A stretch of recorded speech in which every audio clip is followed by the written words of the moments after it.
Okay, welcome everybody to the June 30th, 2025 special council meeting. Before we begin, I just want to acknowledge that the district of Chosen conducts its business on the Coast Salish territory and the traditional territory of the Shiano speaking people, or the Shiano First Nation.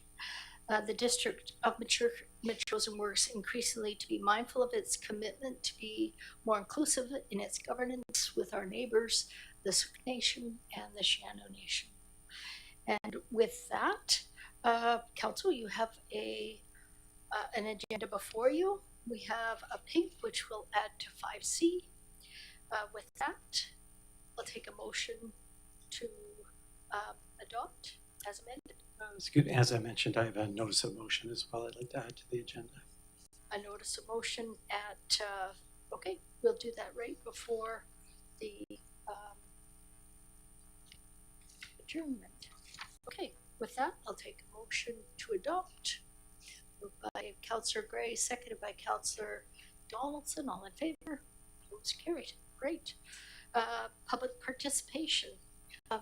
Is there anybody in the public that would like to speak this evening? If so, if you could state your name and your road, and you have 4 minutes.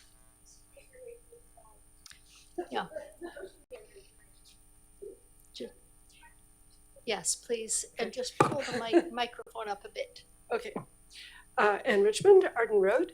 And I came today because I'm really excited that you're talking about the public engagement strategy for the housing, part of the official community plan. That's something that the Housing Initiatives Collaborative has been really interested in for the last year, more than a year. And I do have some suggestions for the survey, which I will submit in writing, because I think it's a really good opportunity to find out a little bit more about the housing that's actually happening in Metchosin, because we all know that there's more than the official numbers of dwellings and subsidiary dwellings, and it might be an opportunity to get a sense of that, because I think there's a potential for pathways to legalization or recognition for those with a health and safety perspective. And but I really welcome the survey, and I really welcome the opportunities for public discussion. Yeah, and if there's anything that our group can do to help, we'd be really happy to do that, because, you know, we've had quite a lot of public interest, and not just in the meetings that we've had, which have been well attended, but also in we've got a pretty active Facebook group as well. So there's more than 300 people that have been participating fairly actively in that. So there's a lot of interest in that. The other thing I wanted to say was that I have a concern about the difference between the sort of notional availability of subdivision or multiple use of properties and the actuality. Just because of who I hear from, I hear more about problems with it and barriers and lack of ability to do that. So the fact that on paper there's subdividable properties might not be translating into actual accessibility. So thank you. Thank you. Councillor Shukin. So I wanted to just mention one thing about Ms. Richmond's comments. I think it is Council's intention tonight, sorry, not our intention, but the opportunity to move ahead with the survey as amended. So if Ms. Richmond has input into the survey, it might be a little late for that. And maybe we can have further discussion about that, but I think we have to move along with our plans. Otherwise, the next time we meet is July, and that will put us behind in terms of actually the execution of the public. Yeah, we're up against a hard deadline at the end of the year. Ms. Richmond, do you have them on paper, these suggestions? We're going to be discussing it first up. Was there one specific question you wanted to add some bullets to? You want to come to the microphone? Thank you. the very specific part was there was a question about do you have a B&B or a short-term rental, and at the very least it seemed to me potential to ask, do you have long-term rental as well? Do you have, are you renting to other people, whether that's legitimate or not? But that seemed to me a real gap. Okay, thank you. Is there anybody else that wishes to speak at public participation? Okay, seeing none, let's move along to the business arising. Item number 4A on page 3. So this is the communication strategy that you saw before. The draft public survey questions have been amended, as you'll note here. And we have some specific asks, as you've noted from earlier this evening and from the last evening when we discussed this. We're up against a deadline of the end of the year, and so the public engagement strategy, which is important and mandated, will start as soon as possible in September. If I'm not, is it July and September, Councillor Shubin?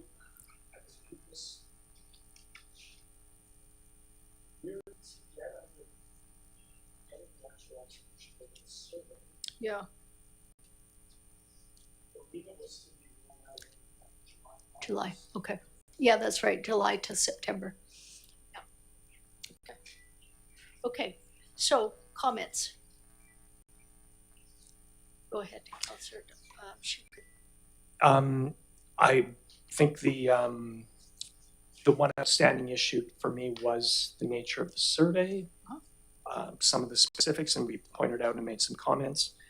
I think the planner and Mr. Payette have done a really good job at receiving and providing those comments, building those comments into what's here before. I'm prepared to move ahead with this.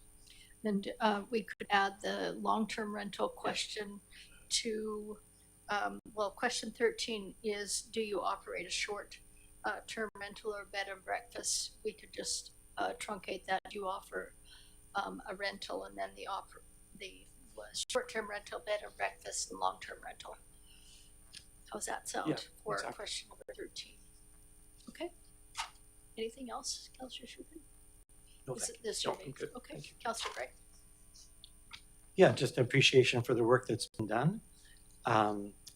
And I wondered if we might add the Metchosin Foundation as one of the groups, one of the stakeholder groups on page 5 of the agenda package. I think the planner's intending to cast it wide, so I'd like to do that. And then I had a few comments about the questions, and I could go through a few of them. Just in the first question, the third bullet, the question is, what's your current living arrangement? And then the third bullet, I pay rent for an entire house or other dwelling type. And I think it might be worth separating those so we find out what is another dwelling type. I'm not sure. Does that mean a trailer, a mobile home, or what? So I think we have a conversation tonight, and as in the last meeting, the planner could pick up the thought. So just having other dwelling type tied in with an entire house, we would not know what the answer was to that question. So what you would like to see is, I pay rent for an entire house, I pay rent for a trailer, I pay rent for a chicken coop, or I guess that's what she's I don't know what other dwelling type. Yeah, so it could, again, we could leave it the precise wording, but I pay rent for another dwelling type, please specify, or something like that. I think what it's trying to catch here is mobile homes are a legitimate housing option, and then just hearing from Ms. Richmond tonight, maybe other dwelling there. When I drop down then to number 7, which is the housing concerns, I think what would be, well, maybe I can ask a question, but what are the housing concerns are there? I think when we talked about this at MEASC the other night, Someone mentioned distance to schools is one of the housing concerns. Homelessness is not written here, and yet it's one of our key questions we're meant to be getting opinions on.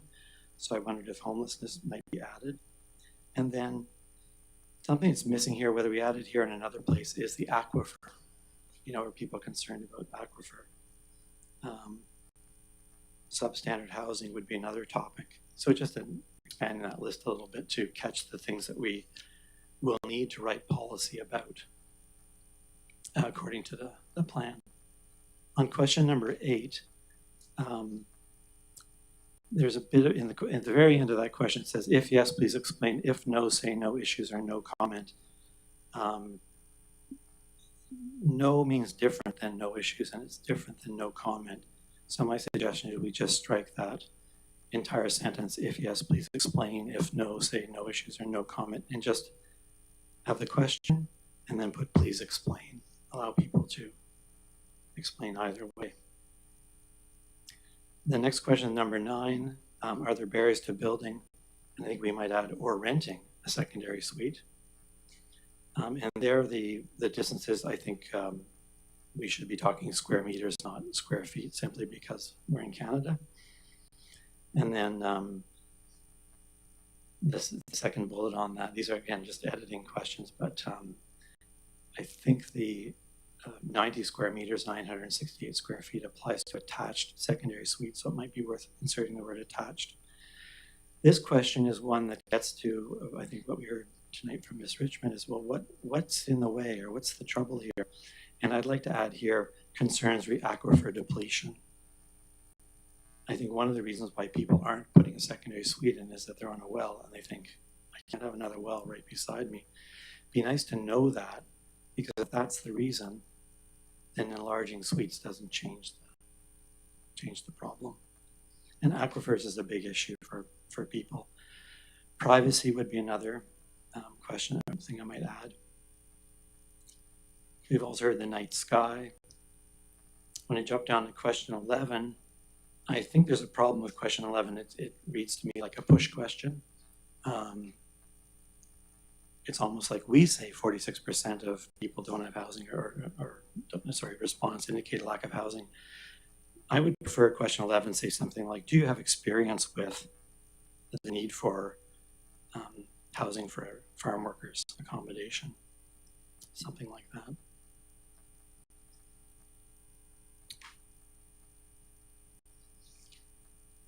On the last question 14, I believe short-term rentals have affected the ability of long-term rentals in the Metchosin.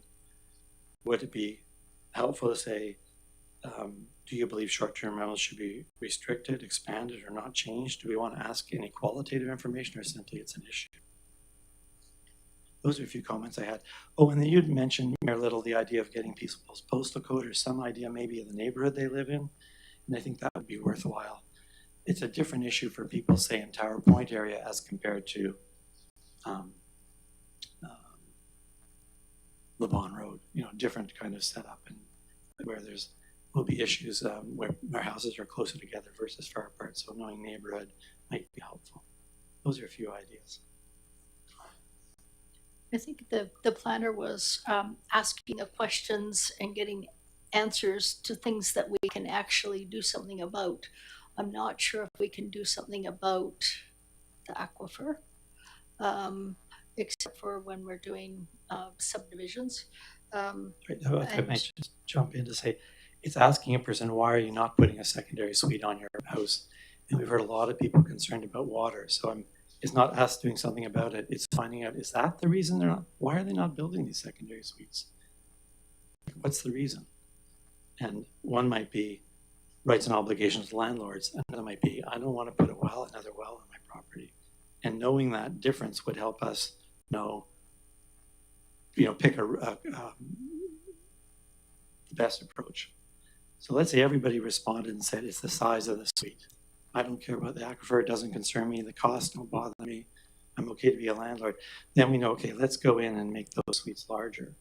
But if it turns out the size of the suite is not the issue, it's the aquifer, then I agree, we don't have much to do there. I really like what the planner's done here by showing some trade-offs, and I'm just suggesting a few more of those trade-offs would be helpful to us as we're analyzing the results. Councillor Shukin. So one of the things that we could do tonight is, with the motion, it's to receive and endorse the community engagement strategy as amended. So it has been amended. But we might also say, and reflecting comments as much as possible from the June 30th meeting.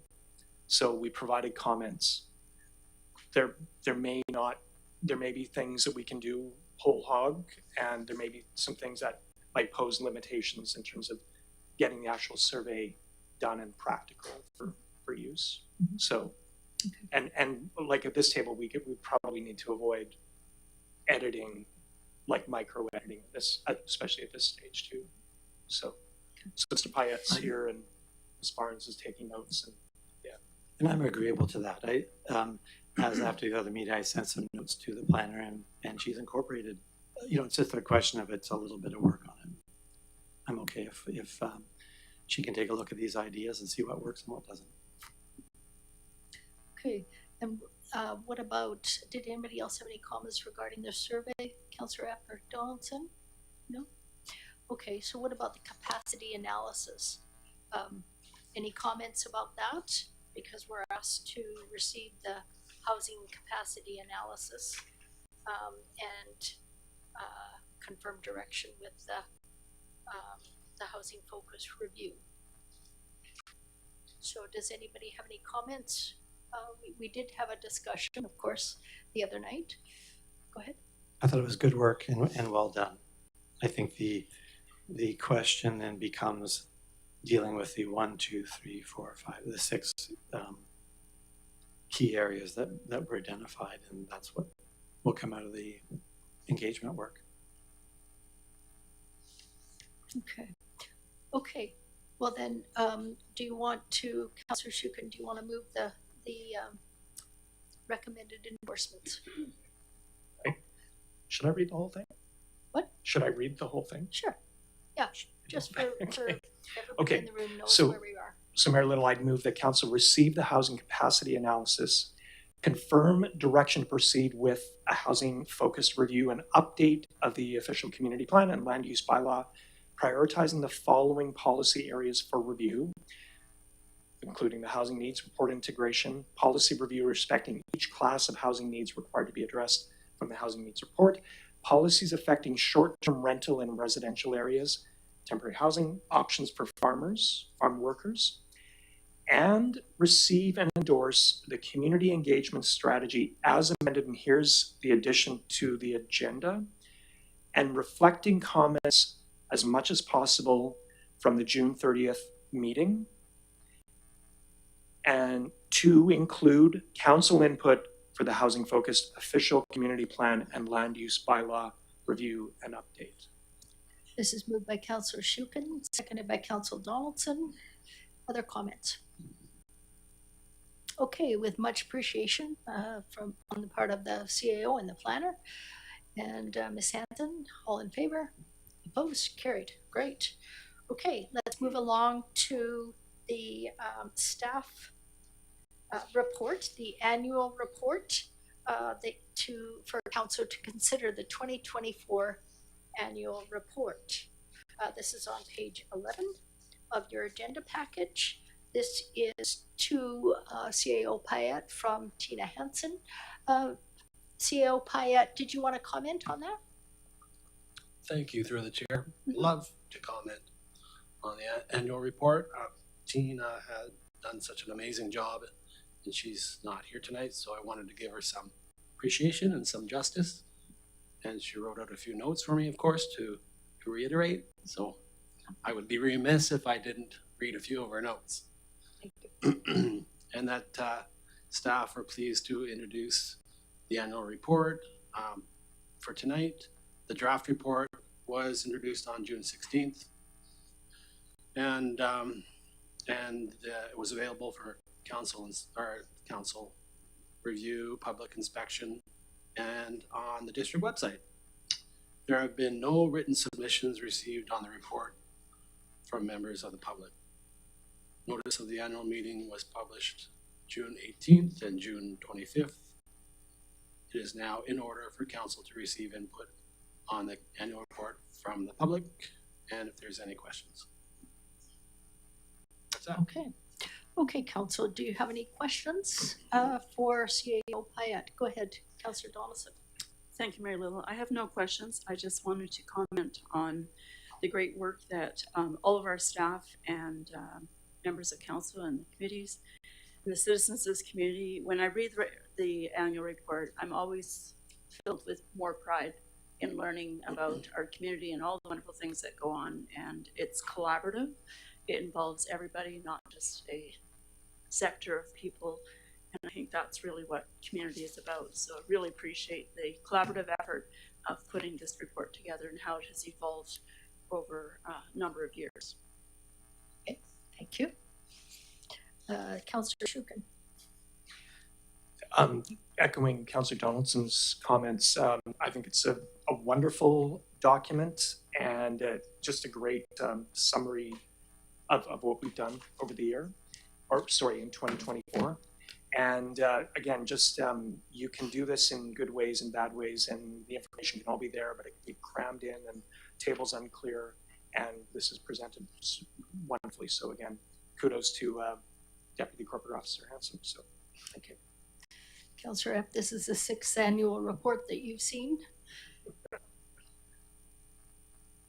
Yes, and it's certainly ever since Ms. Hanson started doing it, it's been amazing to read. It's such a great record to have and look back and you read and sort of remember all these things that kind of went on, and it's really a great tool to have on hand. And yes, and it's awesome. And I will move that council approve the District of Metchosen 2024 annual report. This is moved by Councillor Epp, seconded by Councillor Gray. Comments, extra comments? Nope. Okay, I'll call the motion. All in favor? Opposed, carried.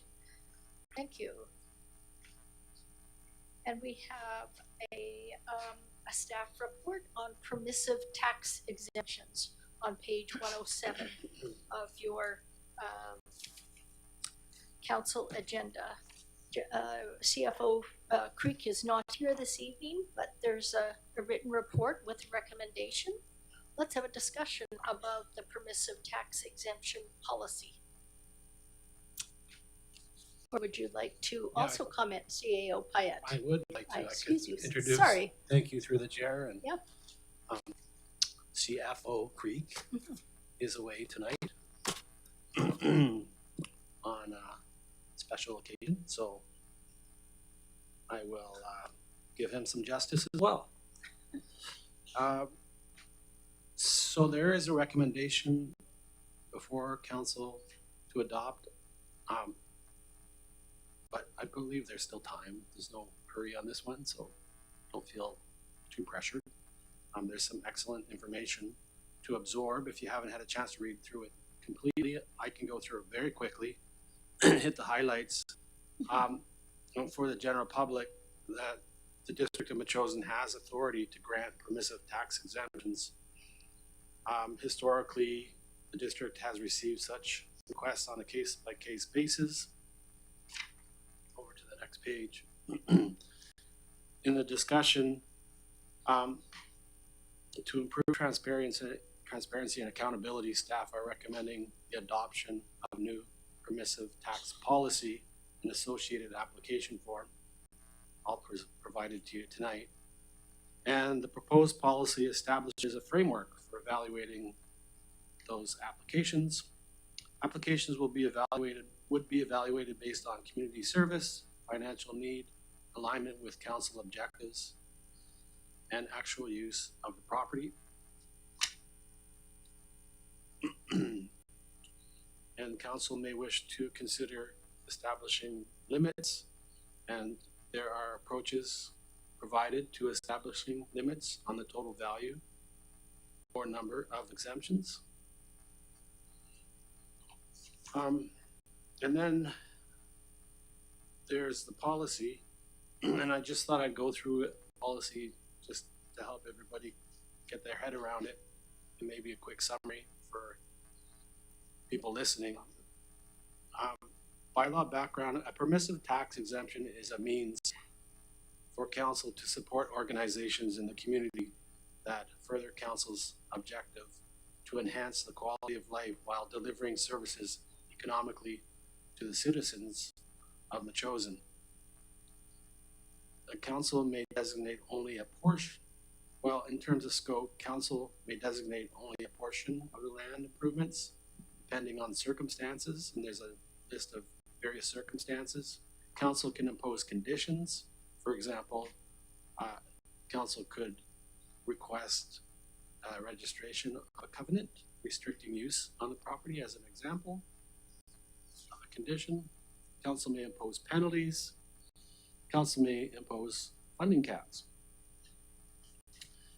Eligible criteria, eligibility for exemption should be based on the principle of use of the property. And there's some excellent examples here of eligibility criteria in this section. And then there's a procedure for council to consider applications for permissive tax exemptions annually. Opportunity to apply for permissive tax exemptions will be advertised, and applications must be submitted to the finance department by a certain date, which would be July 15th of each year. So, and then I guess in summary, there's a fulsome application form to be filled out. And that pretty much rounds out my summary, but gives council all the procedural ammunition to really give it a fulsome review for each application in a fair and equitable way. Okay, thank you. Councilor Shukin first. So thanks to Mr. Payette for the summary. I feel like Mr. Creek, and correct me if I'm wrong though, has opened something up that I don't suspect any recent council was fully aware of. And that's, if we grant permissive tax exemptions, we're also granting exemptions for, correct me if I'm wrong, Mr. Payette, but regional hospital, taxation, CRD, school, transit levy, West Shore Parks and Recreation. So all of those things, not just the municipal portion. Is that correct? I can check, but I don't believe that would be correct. We would be Yes. providing the tax exemption. I think he is correct Mm. from my conversations with CFO Creek. Yeah. So we it's not only the municipal portion that we grant the exemption for, and that was alarming when I read this because I was never aware of that. Yeah. But we can check with CFO Creek because that doesn't seem equitable to me.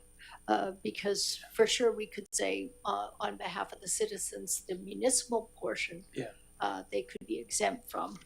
But the others, the transit, CRD, the West Shore Parks and Recreation, schools, for instance. Yeah.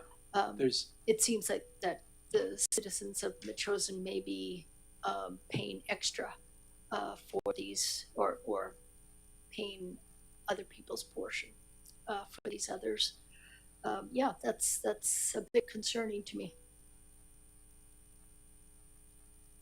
Yeah, thank you. It would be good to get clarity on that for sure. And I there's a matter of principle I feel like my brain is going to, but can't fully articulate in terms of tax fairness.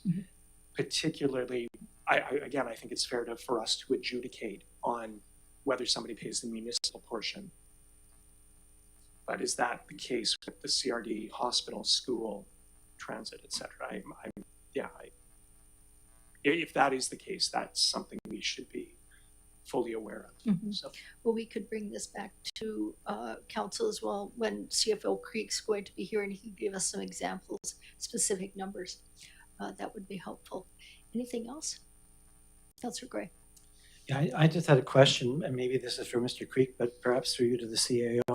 On the second page of the document, 108 of the agenda, it says the table's labeled 2025 permissive tax exemptions. And then there's values beside the different properties. And I just didn't know what those values were. Say, for example, BC Society of Prevention of Cruelty of Animals, cruelty to animals, Class 1 residential, 327,700. Class 6 business, 1,640,000. Is that the value of the properties that are held, or what is it exactly? And I guess I would be curious to know how these total up. In other words, what is the actual tax relief that's being provided to the different properties depending on their class, possibly? CAO Payette. Yeah, I think that sounds about right on the properties, but we will get a breakdown on the numbers. And what was the second part of the? Well, So these numbers would be based on the BC assessment values. That seems Oh, right. Seems about right. some And seem the to. second question was, Well, what for a property, there are different classes of properties, so I guess that means there's different tax implications. So maybe it just, when we talk to the CFO, we could get a bit more clarity on, Yeah, on the what that classes, means. or you mean like the zoning or that? It's kind of a technical question, I think, so I'm happy to, another night just to hear from. Yeah. Yeah. The other thing I wondered about, so I might offer that the idea for taking a look at this really came through the notion of some concerns that I had that, well, in relation to what's gone on in the past with tax exempt properties and plans possibly to develop them. And so I had been discussing this at MEASCAN at the council table, the idea of making sure that we get stewardship of land in some occasions where we offer a tax exemption. And now it's developed to a much larger question here, and I'm still seeing the part about covenants on properties, which I think is great, and maintaining existing tree canopy. That came from MEASC. But when I looked over at the eligibility criteria, I wasn't sure about some of those, and I thought it would be helpful to talk to Mr. Creek about them, just how they work. I believe what he did is he went out and looked at what other communities are doing and then brought together a kind of a full package, which is great to see. But I wondered on the first bullet, for example, it suggests that an agency has to be competing with privately owned and pre-existing businesses. So I wondered if the word not was missing. Will not compete. I'm just not clear about that. Bullet number 5. I wasn't sure, for example, if we did want to give a tax exemption to, say, a piece of land that's protected, a nature reserve, an example being the BC Parks Foundation, then that might not be compatible with accessibility to the residents of the district of Metchosin. So perhaps there's another bullet here which is about protected land as an example. Also, residents must be the primary beneficiaries of the organization's services. I don't know if that's true of wild art, for example. I think they take animals from various different locations. So just kind of discussing some of those items with Mr. Creek and working away on this, I think would be helpful. But by and large, I appreciate the effort and think it's kind of nice to, as Councillor Shukin opened with, having eyes open about what we're seeing exactly and when we make the decisions, what we're doing. So thanks to staff. mm-hmm. Anybody else wish to comment? Go ahead, Councillor Donaldson. Thank you. I had a query about under scope number 2.1 and the following bullets. The first one, registration of a covenant restricting use of the property. So I have a couple of questions about that. If it was an exempt property, would the covenant be put on the property during the exemption? If they chose to not be exempt, would they have the covenant lifted? So in other words, is it only as long as the exemption is in place, or is it forever after? So that would be one of my questions. And then following that, the next one is an agreement committing the organization to maintaining the existing tree canopy, and then the other ones as well. I guess why I'm asking about the covenant, and then when I look at the tree canopy and other agreements, which we have the ability to put in as far as the district can require these things. Is the covenant being asked because there's a problem with how these properties are being managed? And the reason I'm asking that, especially with the next one about the tree canopy, we do know that we will be addressing our tree management bylaw probably within the next year, I suspect. And so is the covenant about that or is it something else? And so I think a lot of these properties have a significant tree canopy already on them, and they've maintained them quite well. Unless there's been complaints, I don't know. So I just was querying about the purpose of having the covenant on it, and have we had a problem up to this point? So is there a cause of concern? Do you want me to speculate on that one? Good, sure. Yeah, so I think formerly the Boys and Girls Club, for instance, received tax exemptions. They had promised, I think is a good word, to have covenants on that land to protect the land. And then they put forward a subdivision application. And to me, a covenant aims to protect the land, protect the biodiversity there, protect the trees and fauna and everything. I suspect that's why a covenant is on it, and I would suspect that if the organization is not interested in putting a covenant on it, then that would give us an indication that maybe we would not be interested in giving a permissive tax exemption. Okay, so it's an environmental covenant, or is it a tree covenant? Is there a specific covenant? And so then my point is, so I don't think that they're not on our list any longer. So I don't know if they still have covenants on there or not. So if a person or an organization chose then not to, or to leave at some point in time, because they have to renew the exemption every year. So if they didn't come back the next year, is that covenant in place in perpetuity, I guess is the word. I don't know the specifics. I would have to ask HAT or Matrosen Foundation. Councillor Shukin, do you know? Well, I don't know, but I might speculate that the answer would be not forever, but it'd be very difficult to lift, because if you're doing a Section 219 covenant, as I understand it, there's a lot of work in that, and it's not sloughed off easily.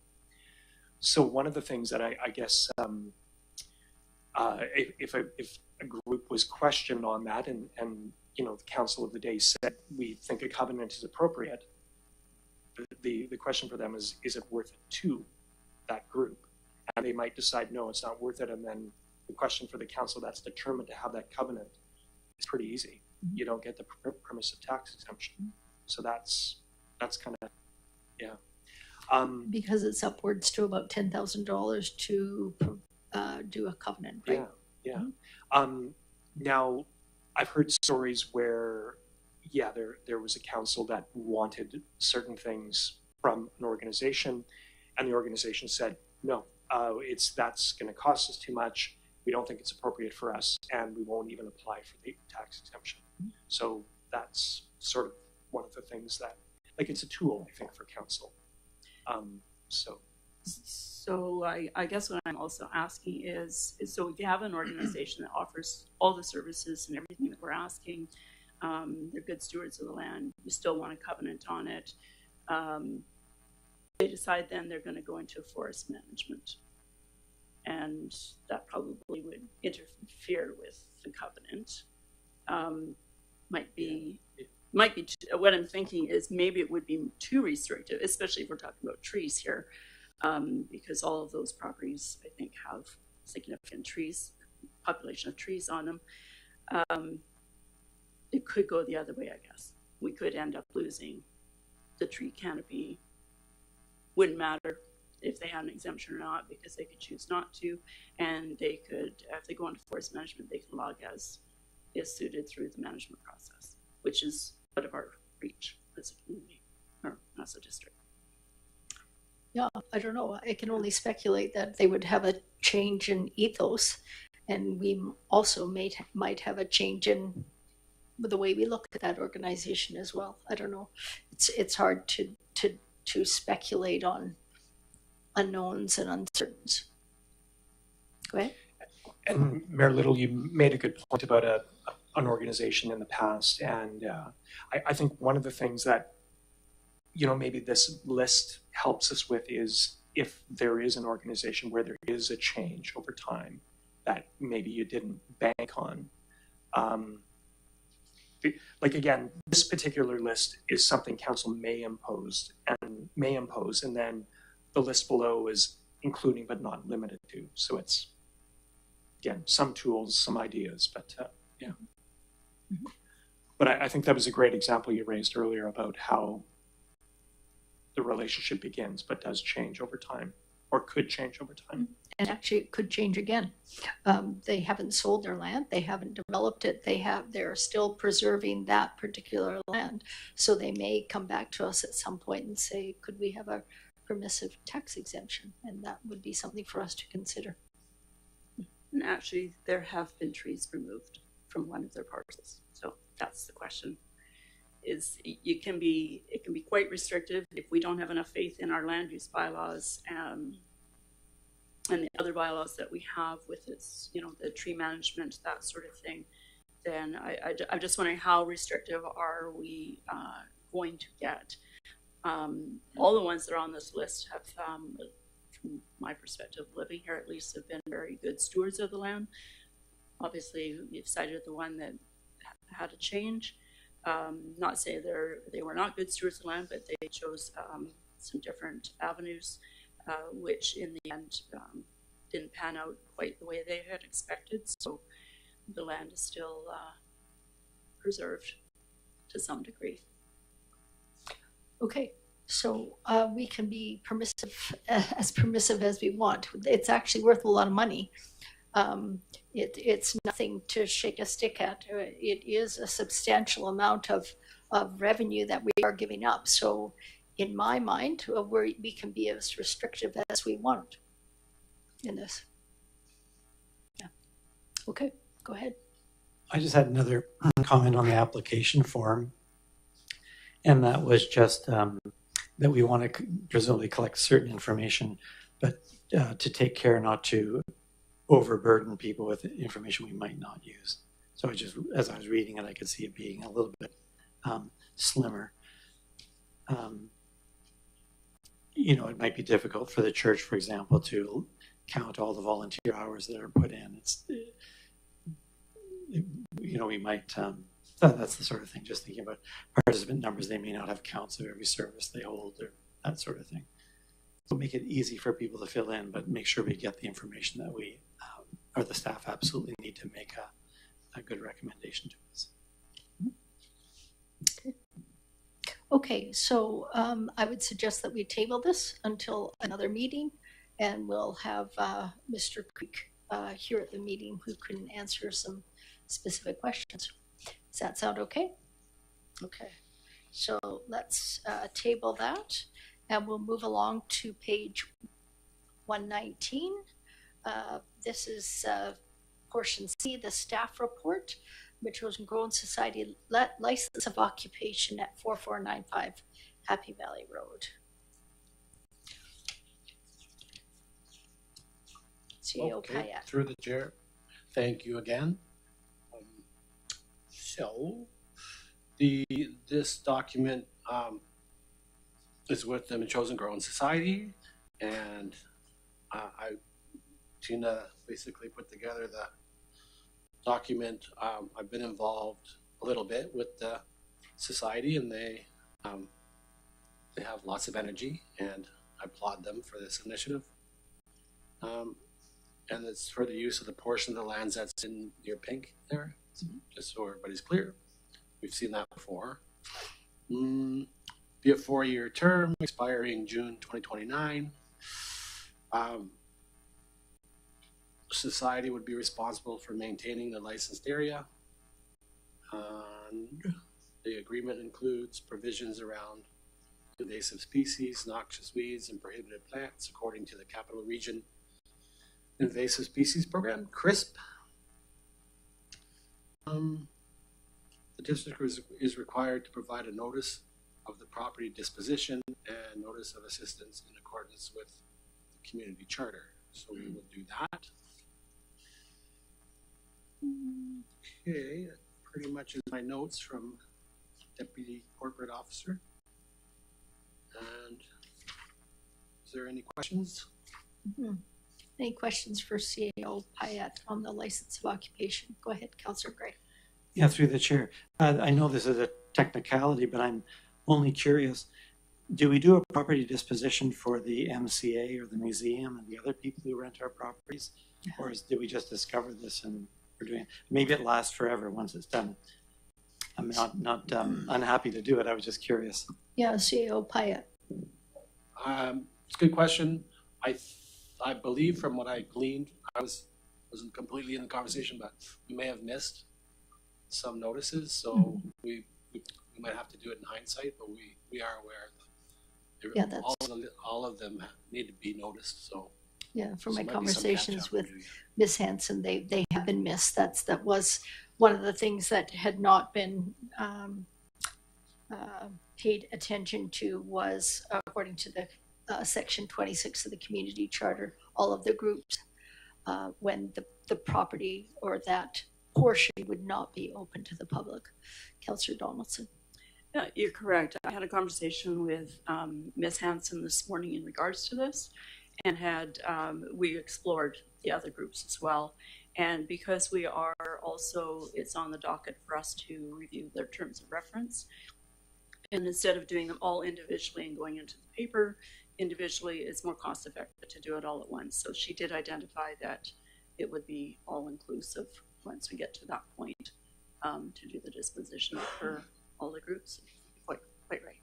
Mm-hmm.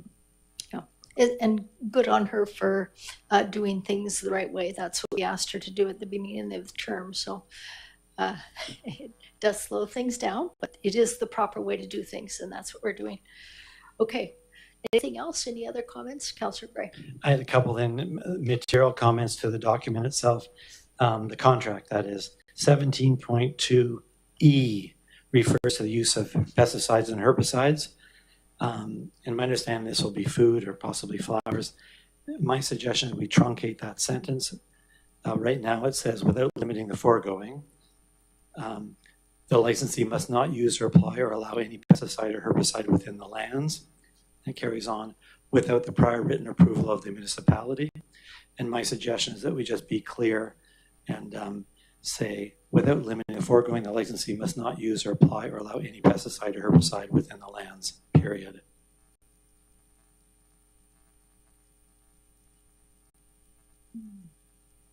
Okay. This is people are growing vegetables for their consumption and possibly flowers. It just seems to me we can make it kind of easy.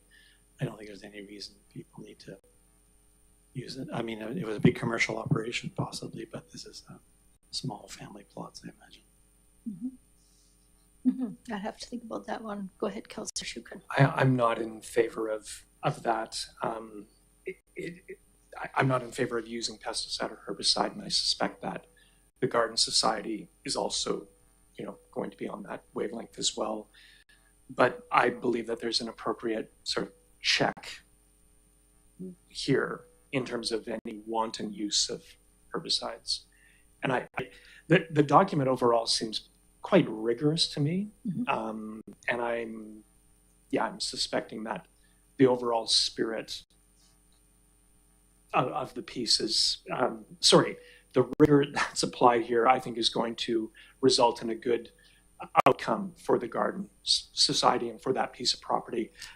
And I don't believe that, truncating this is the right way to go.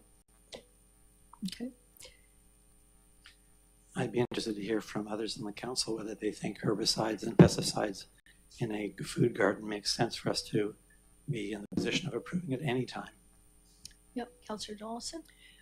As I recall, this document has gone back and forth to lawyers. But in regards to this one, this is, I can speak on behalf of the organization because I've been shepherding them through this process for a while now. There is no interest, and actually I believe it's written in their constitution not to use things like pesticides and herbicides. I think it's been pretty clear that the district isn't even supporting that with agricultural land in the agricultural plan. I think there's even comments of that. So I wouldn't have a problem taking that part out, but I also am reading the whole thing about must not use or apply to be the significant part here. The approval of the municipality, unless that changes, I don't believe we are doing it anyways.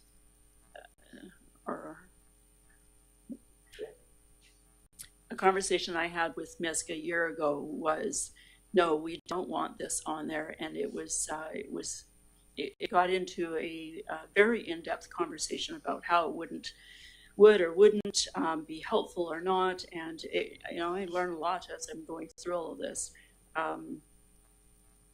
This group at this present time are not inclined to do this, but we should probably put it in words what we expect.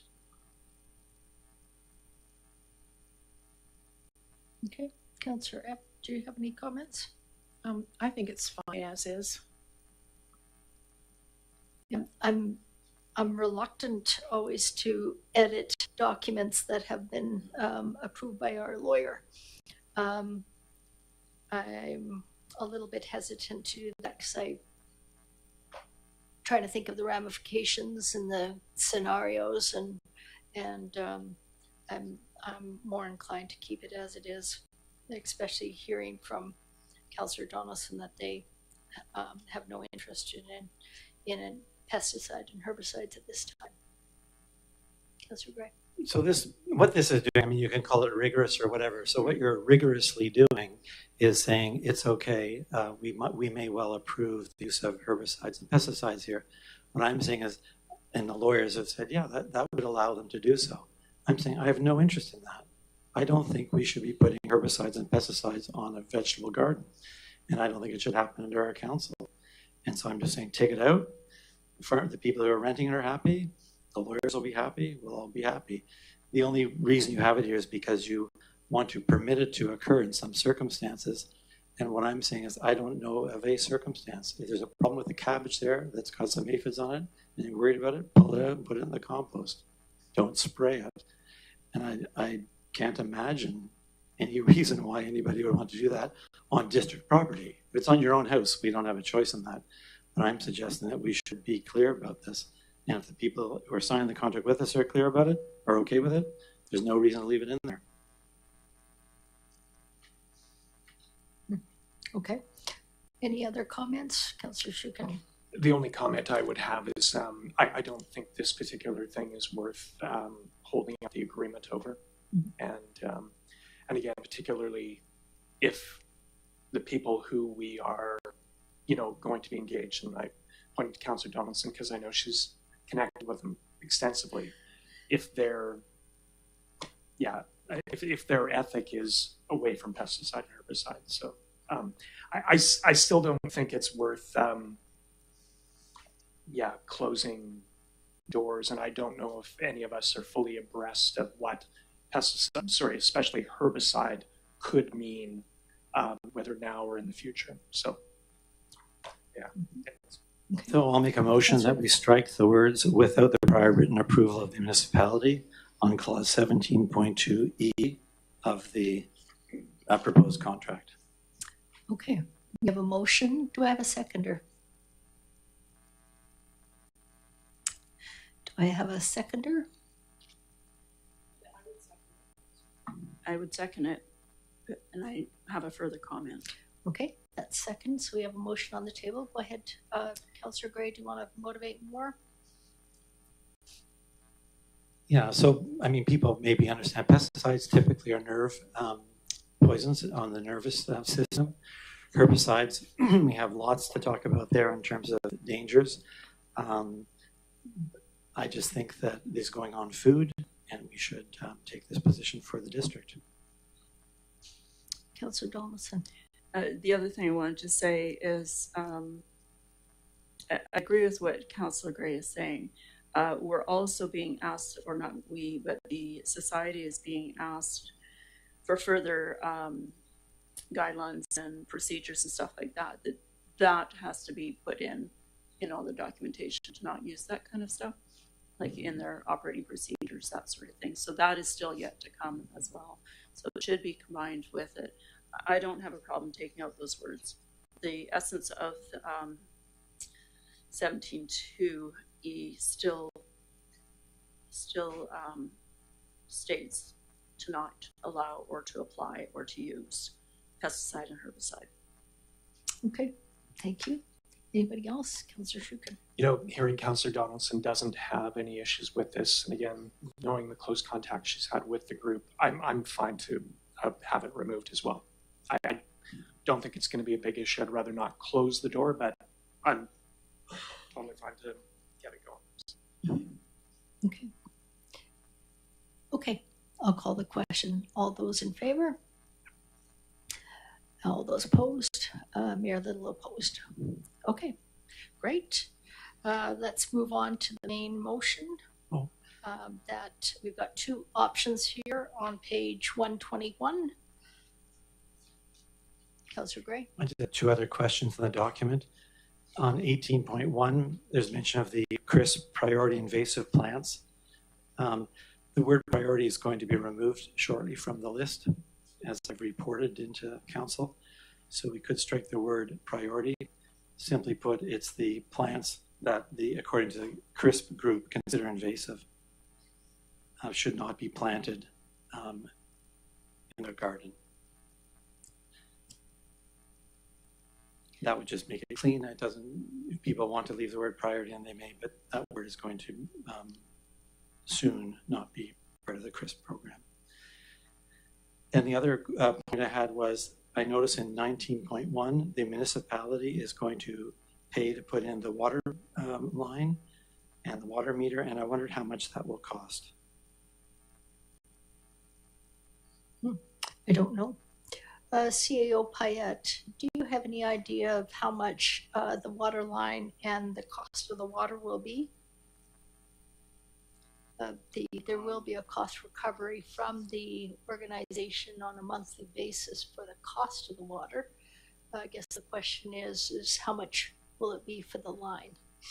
Yeah, I don't see where it says we're putting the line in. The municipality shall be responsible for establishing all works necessary to connect existing water mains to a water meter located on or on blah, blah, blah. I don't see anything with the water lines. So I'm not sure, where did you see that? Councillor Gray. Yeah, so the water main, I guess, is on the street. Yeah. If we look at the map, a water line would need to run from the street to the area. Yeah. And that's, I guess, where the water meter be put in. So there'll be a cost to connect to the water main, to run a line in, and then to attach a meter. Yeah, there would be, I don't believe we agreed to pay for the installation of the line, but we agreed to connect it and put a meter on the water main. So that's just a little bit of a, I don't know, detail there. So is that no cost item then? Councillor Donaldson, what was your understanding? Were you understanding that the municipality was to pay for the line installation or the connection? Well, what I had read here on page 120, and I'll give a bit of history on this, is under the financial implications, there is a statement here: the district may supply in-kind services if available, including staff time to prepare the site for a separate water connection meter. There already is a water connection meter there. There's several along the street, actually. However, the community garden is not expected to result in any major ongoing costs to the district. So when I read this, it was a little bit different than what I had thought. I mean, prior to that, it says, society will be responsible for all costs associated with installing and maintaining the garden, including use of water. So I need clarity on that myself, because we thought I'm looking for grants for them. to put a water line in from the meter to the garden. So I mean, it was a lovely surprise to see maybe in-kind services be available. I already was looking at a contractor for them. So I need some clarity, who's paying for this. I assumed it was the garden. Yeah, I assumed it was the garden group as well, because in the past, the equestrians have asked for a line or a hydrant or some source of water close, and that has in the past been denied. So, yeah, okay. So, assuming that it is the responsibility of the garden group to provide the budget, provide the money for the line, and the district would pay for the actual connection. And is there a meter there? There isn't, is there? Is there? Okay. So when I read the language, the municipality shall be responsible for establishing all works necessary to connect existing water mains to a water meter. So all works necessary to connect sounds to me like the water line, but I'm good if we're told. I mean, I'm not really. Might be good either way. I just wanted a dollar figure as to what we might be paying. But it says connect existing water main. So no cost to us to put a line in there is what I'm hearing for the district's books. That's what I'm assuming. But we don't know. Maybe, I think the wording is fine. The existing water mains are there. And evidently there's meters. I didn't see the meters myself, but I hear there's meters. Connecting the service line to the meter will be the responsibility of the group. So I don't see any cost here, but you know, interesting things happen all the time. So I wouldn't want to say 100% there wouldn't be a cost, but the way I read this and my interpretation is that the service line is the responsibility of the group. But it seems clear to me in the sentence, the licensees, so the garden group, shall be responsible for the establishment and maintenance of all irrigation works from the water meter, which is at the road, to the garden. That's clear. Okay, perhaps I understood the language saying the water meter be located on or in the licensed area.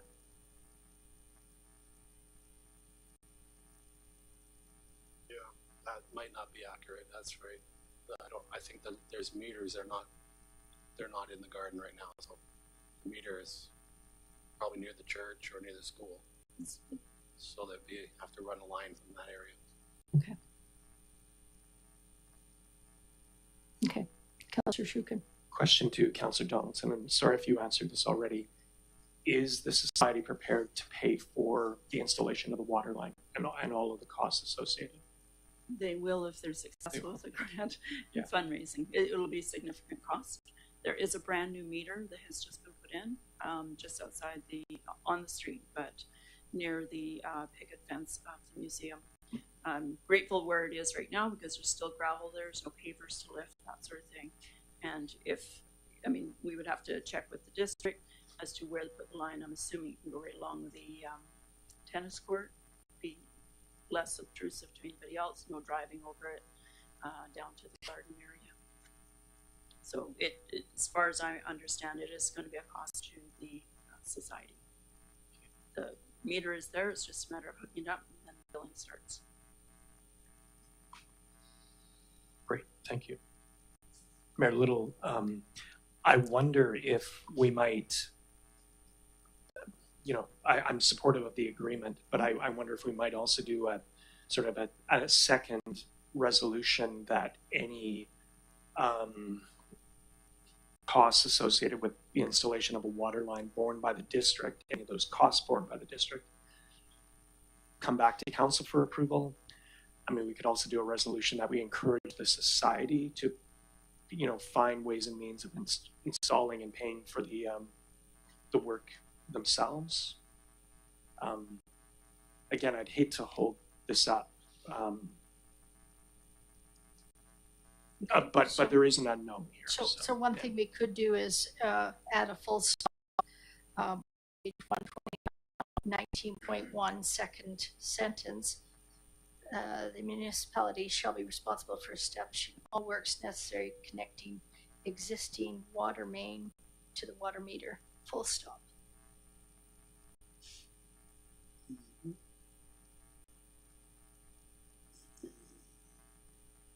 I might suggest, my question was simply who's responsible for the cost. I wasn't fussing the cost.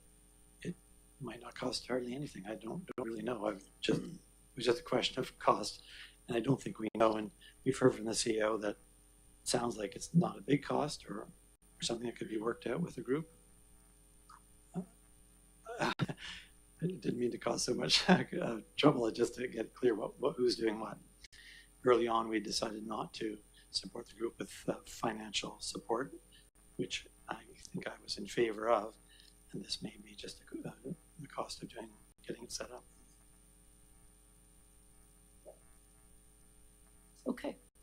Do you have any recommendations, Councillor Donaldson? With that piece, you said the cost will be significant. They don't have those funds right now, so the group will be applying for grants for that Correct. infrastructure. That's correct. There's a grant available right now to apply for, and there'll be another one in the fall. Okay, good. CAO Payette. Would council just like to add in the word cost after establishment, comma, cost and maintenance? Then that would clear it up. And I can strike out located in the license area because I know that's not the case. And that cleans it up. So strike out the located and add. And cost in that next sentence, yep. Okay. Is that suitable? Is that suitable to everybody? Say that again. So we're going to delete located on or in the license area, including establishment of the water meter itself, and you're going to replace it with. That's it. Just strike it. And then in this next sentence, the licensee shall be responsible for the establishment, cost, and maintenance of the irrigation works. That clears that up. Establishment, comma, cost, comma, and maintenance of all irrigation works. Is that clear for everybody? Okay. Okay. So on that, I'll entertain one of the options, one or two on page 121. Councillor Donaldson. Thank you. Option 1, that council approves a license of occupation agreement with the Machosen Grown Society to facilitate a community garden on the district property located at 4495 Happy Valley Road, and authorize the mayor and CAO to execute the agreement on behalf of the district, subject to the publication of notice in accordance with the community charter. Okay, this is moved by Councillor Donaldson, seconded by Councillor Epp. Any other comments? Call the question. All in favor? Opposed? Carried. Thank you. And then we've got on page 135, we have an engineering consultant memo on the roads resurfacing program. CAO Payette, could you take us through that? Thanks, through the chair. We received support on this from Westbrook Consulting, our consultant engineers, on the process and tendering of the project. And if council recalls, through the budgeting that we had and through the roads asset management plan, we had brought this forward previously on the roads to be done. And we received the two tenders, and they were opened according to the proper procedures, and we're at the lowest bid of $830,143.34, which is over budget. So here we are tonight for approval to spend over budget to get all 4 roads done. So we can either do that, or we might have a few other options if council wants to discuss what they think of that. Councillor Epp? Yeah, in the past, we've often discussed with paving, and it's only been done in one road that I know of, and that is that to establish room on when we're paving roads for bike pathways at least. And on that section from, I know it's a really short section, but the Briarwood Lane to Pelican on Machosen Road, just want to know if there's been allowance for extra pavement on that section to allow for room for cycling. I don't recall that. I don't believe so. I think we're just replacing. Because we have, this has come up, well, it's 6 years now. It's come up every year. And I know it's written down somewhere, but In a it policy never seems to happen. I don't know that it's really I'm sure it's written, I don't think it was a policy, but it's definitely been an ask, a constant ask. yeah. It's and the rationale for that is all the equipment is there, all the people power is there, for a nominal fee of additional oil and asphalt bits, that lanes for bicycles can be created. And I agree with Councillor Epp. It's small, but it's a start. So if I can comment, I know the stretch you're talking about, and it's not that long. I could investigate. Okay, thank you. If it's within my spending approval, Yeah. I can go ahead. Councillor Donaldson, then Councillor Shukin. Thank you. I'm just curious with the lower end of Lindholm. I travel that area quite a bit, and looking at it, we are over budget here. Could it be more worthy for us to patch rather than pave? There's a lot of heavy trucks that go up that hill, which is what's constantly wearing down the road, I suspect. It would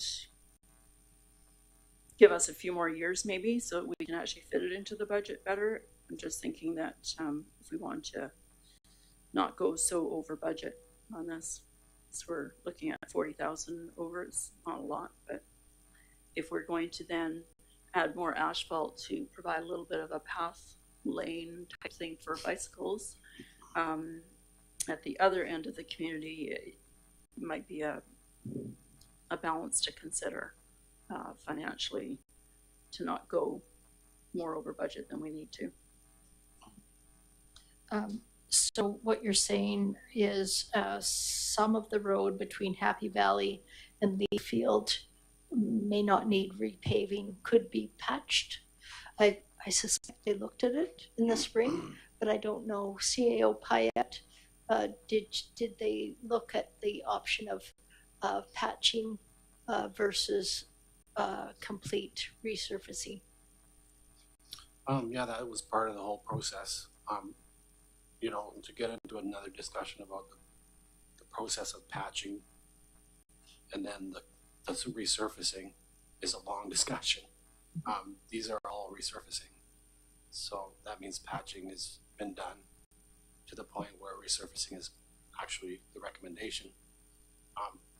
Patching is done prior to resurfacing, as you know. And so I believe that logically that Lindholm is at a point for the resurfacing. The patching is adequate where this is the time to resurface. I'm not sure patching Lindholm would be, like we could delay Lindholm a year maybe, but we need to resurface Lindholm. That's the whole process. Otherwise, you start losing the road. There's a rhyme and a reason through the road priority asset program that they went through, rigorous course. So we could delay that one. Another option would be to delay Briarwood for the year and maybe do it next year with the trail, like the bike trail. But the thing is, we have all the equipment already going to that location. We have that's where the major paving is being done. So Briar would make sense as well this year because it's right there. Like it's the economy of scale kind of thing. So if you want to stay in the budget, I wouldn't recommend Lindholm personally. Tiswell could wait a year because it's just sort of out there, and we can delay that one for 1 year and stay within budget. That would be more of my recommendation. There's one large pothole on Tiswold. It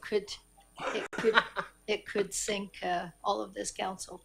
That would need repairing, and more than patching it. I think that is the pressure point for all the people that live. Fix the pothole. Yeah. Okay.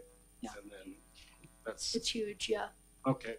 So that would be my recommendation then is let's do that and get Tiswold ready for next year. And Okay. keep the others because they're all in sync. Yeah. And get that extra pathway done if I can. How's that Yeah. sound? Okay. Councillor Gray, then Councillor Shukin. Yeah, I don't know much about the different roads. Perhaps that potholes, needs a bigger fix. I wondered though, the recommendation was to spend 830,000. I think that's 26,000 over budget. What are we foregoing? What other if we proceed? Is there something that we're not doing then for the $26,000? Like I take the recommendation to proceed. So do we are we just slowing something else down? Maybe we should be proceeding. Is it just the cost of all of the materials have gone up and manpower? That's why there's an increase, or is there something that? Yeah, I mean we gave it our best shot when we brought the budget forward, but it's not really the percentage difference is it's around 5%, so that's pretty reasonable. Excuse me. Maybe I should clarify. I didn't mean I'm okay with the numbers here. I just wondered, we're taking an additional $26,000 from our budget, and it's from the reserve. Thank you. I was wondering what we were foregoing. Oh, I see. But the issue is that we're just dipping further into the reserve. Is there a problem doing that, Mr. Payette, or through the chair?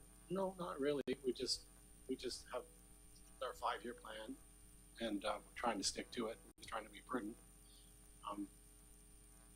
But it won't make or break our reserves. Right. Yeah, and like you say, when it was brought forward earlier in the year, it was an estimate. Yeah. Based on as much knowledge as they had at the time, and the costs. Yeah. Councillor Gray and then Councillor Shukin. And I think we don't actually have a road management plan yet. We simply have the assessment of the roads. So there's still a plan coming, I think, through the chair for council to look at or to at least review. I thought we had a plan. Would I call it a plan? Yeah, it's definitely an asset management plan. We can expand it out for 5 or 10 years. Maybe is that what we could do? Like what more planning? Okay, I'll maybe following the meeting, I'll just talk to the CEO. I thought we had gotten a review of our roads, but we had yet to get a plan as to which roads first and how it will work. I'm hearing reference to one now, so I'll just maybe take a look at that. Thank you. Didn't know about it. Councillor Shukin. I just want to echo something Councillor Epp had said earlier about the potential of adequate shoulders for bike lanes, and especially on Machosen Road. And the problem, of course, is that some of this road work is done in patches. Mm-hmm. So you'll do a patch, and then you may have to wait another 5 years to do another patch. Interestingly, seems to be some preliminary work being done on Lindholm. I'm not sure why, but it looks like there's a broader gravel shoulder there. So it would be one of the things I'm going to probably put forward in the Parks and Trails master plan is where possible adequate shoulders for bike lanes. So it's just something we should continue with. And of course, there's always costs to manage as well. But just something that we've keep bringing back, but, yeah, so. Thanks.